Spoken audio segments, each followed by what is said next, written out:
Hello and welcome back, and everybody, Levi here. Today I got another deck tech here out of Murders at Karlov Manor, probably the last one I'm going to be doing for this set as far as I can tell, but there was a new commander spoiled out of one of the commander decks. It's mono red, so obviously my favorite color, and it's got such an interesting and unique ability that I just had to throw a deck together for it. So let's go over the commander here. Tesak, Judith's Hellhound, 3 and a red for a 3/3 elemental dog with Unleash. It says other dogs you control have Unleash, and creatures you control with counters on them have Haste. For those who don't know, Unleash says you may have this creature enter the battlefield with a +1/+1 counter on it. It can't block as long as it has a +1/+1 counter on it. But the ability that we're building around here is the last ability. Whenever Tesak, Judith's Hellhound attacks, add red for each attacking creature. There's just so much you can do with this ability. The first thing you're going to want to do in this deck is have lots of creatures. So the best way to do that is just to spit out tokens in any way we can. We don't really care what type of tokens they are. Obviously creatures they need to be, but we don't care about where they come from or how we get them. There is a lot of different ways that we're getting tokens in this deck. We have repeatable ones such as Zariel, Archduke of Avernus, 2 red for a 4 loyalty planeswalker. The +1 is creatures you control get +1/+0 and gain haste until end of turn. So that's a nice way to give our creatures haste if we need to. But the 0 is where we're going most of the time. Create a 1/1 red devil creature token with when this creature dies, it deals 1 damage to any target. Just a nice way to be able to spit out 1 token every single turn when we need to. Also, the -6 ain't too bad. You get an emblem with at the end of the first combat phase of your turn, untap target creature you control. After this phase, there's an additional combat phase. So it doesn't really work too well in a mono red deck since we don't have vigilance. It'd be probably a lot better in the Boros deck, but we're not really planning on getting up to that -6 anyway, seeing as how the 0 is what makes the tokens. Another repeatable way to get more tokens, Krenko Mob Boss, 2 red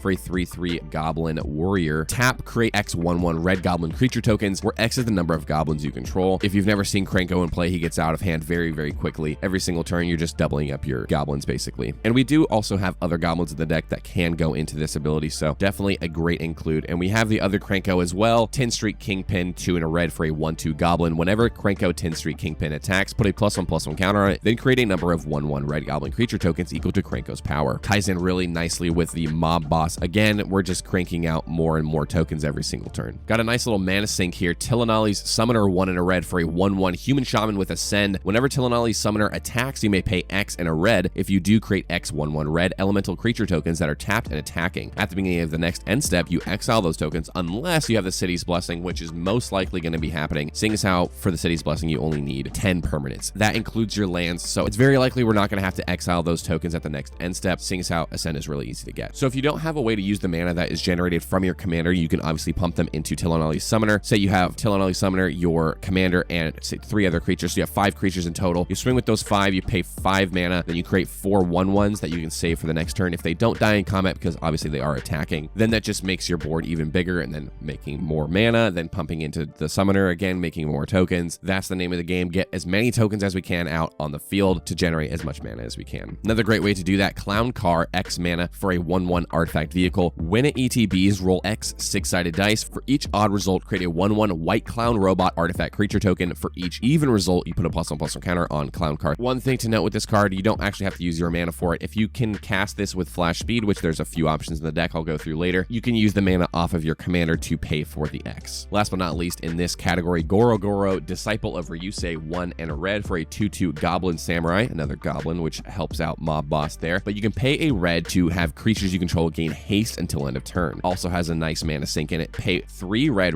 to create a 5/5 red dragon spirit creature token with flying. Activate this only if you control an attacking modified creature. Equipment, auras, and counters are modifications. So obviously this fits perfectly with our commander because it has Unleash. So when our commander comes in, we give it that +1/+1 counter. When we're attacking with it, we'll be able to activate the 3 red, create a 5/5 dragon ability as many times as we have the mana for it. And seeing as how we're doing basically a big mana deck in red, I also threw some other ways to get mana in the deck, such as Battle Him, 1 and a red for an instant. Add red to your mana pool for each creature you control. So it's similar to your commander's ability, however, you don't have to attack for this, and it is just a one-shot. Hands down, the best card in the deck is going to be Leyline Tyrant. It's the first thing I thought of when I saw Tesak being spoiled. 2 red for a 4/4 dragon with flying. You don't lose unspent red mana as steps and phases end. So this lets us bank our commander's attack trigger mana for our next main phase, and then we can be casting spells with them, doing whatever we really need to with that extra mana. Also, it says when Leyline Tyrant dies, you may pay any amount of red. When you do, it deals that much damage to any target. So if Leyline Tyrant is going to die in combat, you can just use that mana that we're getting off our commander to basically shoot any target that we want. So that's just disincentivizing our opponents from attacking our Leyline Leyline Tyrant, which is nice because it is a really important piece in our deck that we don't want dying. Got another way to double up our commander's ability with Lithoform Engine, 4 mana for a legendary artifact. Has 3 different tap abilities. Pay 2 and tap, copy target activated or triggered ability you control. You may choose new targets for the copy. That is going to be copying our commander's attack trigger, therefore doubling all the mana that we're getting for it. Also, you can pay 3 and tap, you copy target instant or sorcery spell you control. You may choose new targets for the copy. So you could use this on something like your Battle Hymn or something like that to then just generate a ton more mana. You can also pay 4 and tap this, copy target permanent spell you control. I don't see us using that one too often, but it is nice to be able to copy up a permanent spell, but it could come in handy from time to time. Another fantastic ability, Neheb the Eternal, 3 red for a 4/6 zombie minotaur warrior. Has afflict 3, which means when it becomes blocked, if any player loses 3 life. Also, at the beginning of your post-combat main phase, add red for each 1 life your opponents have lost this turn. Very synergistic with our commander, seeing as how we are having a lot of creatures attack. If they get through, they lose a bunch of life, then we gain a bunch of red mana. If we have, say, our Leyline Tyrant out, that banks our commander's abilities mana and lets us combine it with Neheb's mana to just get insane amounts of mana that we can pump into, some of our other mana sinks that I'll go into a little bit later. And since we are attacking so much and with a lot of little tiny 1/1s and things like that, I wanted other ways to use those creatures if they would die in combat. So I have Thermopod, 4 and a red for a 4/3 snow creature slug. The important text being sacrifice a creature in instant speed. You don't have to tap this or nothing. Add red to your mana pool. So you're already getting the red off of them attacking. Say it's your tokens from Mob Boss or something like that, your 1/1s, and they're going to die in combat and you're not going to be able to reuse them for the next turn. You can just sacrifice them to the Thermopod to just add even more mana to your mana pool. Next up, I'm going to go over some of those mana sinks I was talking about. Some ways to use the mana that our commander is generating. First up, Bhaal's Invoker, 2 and a red for a 4/2 dragon shaman. Has an activated ability. You pay 8 mana and it deals 4 damage to each opponent. Now, obviously, that's not a great rate, but if we have tons of creatures and we have extra mana lying around that we can't use for anything else, it's very nice to be able to pump it into Bhaal's Invoker to just do some damage to our opponents. Next up, I got Dragon Whisperer, red for a 2/2 human shaman. You can pay red to have it gain flying until end of turn. Since we are attacking, it's nice to give at least this creature evasion so it doesn't die in combat. You can also pay 1 and a red, have Dragon Whisperer get +1/+1 until end of turn. And it has pay 4 red,